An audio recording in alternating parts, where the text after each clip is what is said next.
The wind howled like a warning across the empty plains, carrying dust and danger with it. Clara Bennett pulled her shawl tighter as she rushed to close the barn doors. The sky had turned a deep gray, and something about the air felt wrong, heavy, restless. Her horse shifted nervously behind her. Then she heard it, a faint thud. Clara froze. Another sound followed, like someone falling. Heart pounding, she grabbed the lantern and stepped into the storm. "Hello?" she called, her voice nearly swallowed by the wind. No answer. She moved toward the edge of her land, boots crunching against dry dirt, until the lantern light caught something, someone. A man lay half buried in dust, his shirt dark with blood. Clara gasped. "Oh my God!" She dropped to her knees beside him. He was barely conscious, his breathing shallow, his face shadowed with pain. "Can you hear me?" she whispered. His eyes flickered open for a second, deep, tired, and guarded. Then he lost consciousness. Clara looked around. No one else. No help. Just her and a dying stranger. She made her choice in that moment. "You're not dying out here," she said firmly. With all her strength, she dragged him toward the barn, step by step, fighting the storm and whatever trouble he might bring with him. Clara worked through the night. She cleaned his wound, her hands trembling as she saw how deep the bullet had gone. Whoever had done this hadn't meant to scare him. They meant to kill him. "Stay with me," she whispered, pressing a cloth against his side. He groaned faintly. "That's it. You're strong," she said softly. Hours passed. The storm faded, replaced by a quiet, cold night. Clara sat beside him, exhaustion pulling at her eyes. She studied his face. Strong jaw, worn expression. Someone who had seen too much. "Who are you?" she murmured. As if hearing her, he stirred. "Don't trust," he whispered weakly, her brows furrowed. "Don't trust who?" But he slipped back into silence. Clara leaned back in her chair, unsure what frightened her more. The man bleeding in her home, or the danger that might follow him. Still, she didn't regret saving him. Not even for a second. By morning, he was awake. Clara entered the room with a bowl of water and nearly dropped it when she saw his eyes open. "You're alive," she said, relief filling her voice. He gave a faint smile. "Seems I owe you that." "You owe me nothing," she replied gently. "Just don't move too much." He tried to sit up and immediately winced. "Told you," she said, stepping closer. He looked at her carefully. "Why help me?" Clara hesitated, then shrugged lightly. "Because you needed it." He studied her for a moment, as if trying to understand something deeper. "I'm Ethan," he said finally. "Clara." Days passed slowly. Clara cared for him, bringing food, changing bandages, sitting beside him during quiet afternoons. Ethan wasn't talkative, but when he did speak, his voice was calm, steady sometimes. They just sat in silence, watching the sunset spill gold across the fields. One evening, he said softly, "You live out here alone?" "Yes." "That's brave." She smiled faintly. "Or foolish."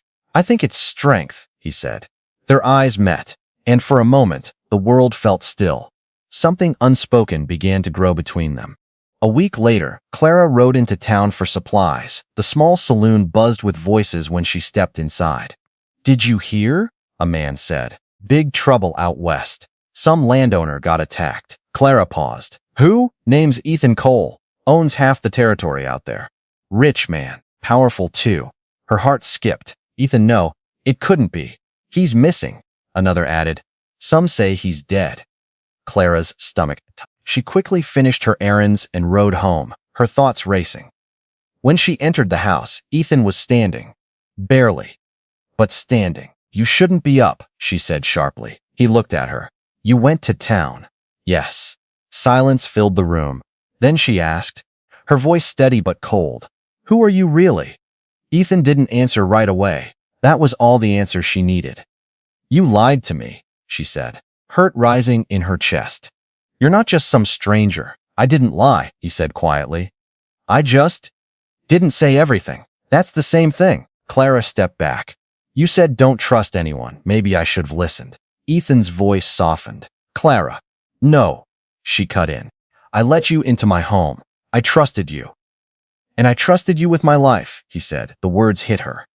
But the doubt stayed. For the first time, a wall rose between them. That night, Clara couldn't sleep.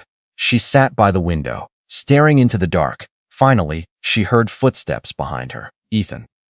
I should have told you, he said. She didn't turn. Then tell me now. He took a breath. My name is Ethan Cole, the landowner you heard about. Clara closed her eyes. I didn't say it because I didn't want you to see me that way, he continued. Out there, I'm just a man with enemies and responsibilities. But here, he paused. Here, I was just a man you saved. Clara turned slowly. And what happens when you leave? Ethan stepped closer. I don't want to leave. Her heart ached. You have a life. A powerful one. And I found something more powerful here, he said softly. She shook her head. You don't even know me. I know enough, he replied. You risked everything for someone you didn't know.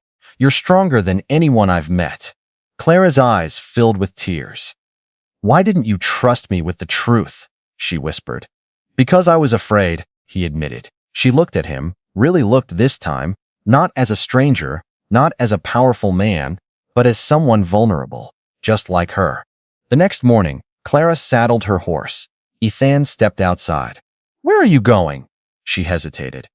I thought about what you said. And? Clara looked at him, the rising sun painting everything in soft gold. I don't care who you are out there, she said, but I care who you are here. Ethan's breath caught. And here, she continued, you're the man I helped, the man who stayed, the man who looked at me like I mattered. He stepped closer, hope flickering in his eyes. Do I? He asked quietly. Clara smiled through tears. Yes. Ethan reached for her hand, gently. I don't want to go back to that life without you, he said. She squeezed his hand. Then don't. The wind moved softly around them. No longer harsh, just gentle, like a promise.